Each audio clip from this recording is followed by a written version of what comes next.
Hi guys, susugod ko ron.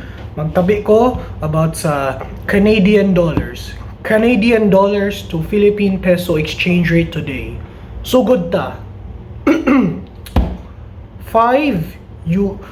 Canadian dollars is now 219 Philippine pesos. 10 Canadian dollars is 439 Philippine pesos. 20 US dollar, my mistake.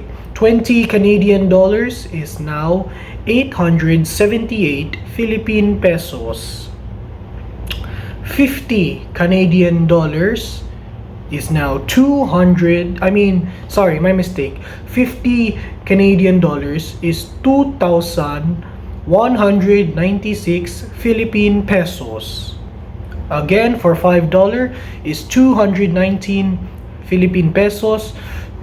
10 Canadian dollar is 439 Philippine pesos. 20 Canadian dollars is 878 Philippine pesos.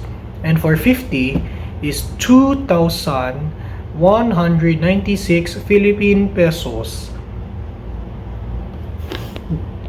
Alright, again, $5 is 219, $10 is 439, 20 is 878, and 50 is 2,196 Philippine pesos. For $100 is 4,392 Philippine pesos.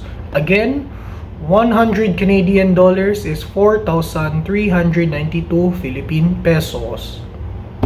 Alright, now for 500 is 500 Canadian dollars is 21,961 Philippine pesos. 500 Canadian dollars is 21,961 Philippine pesos. 500 21,961 pesos. And now for 1,000 Canadian dollars is 43,926 Philippine pesos.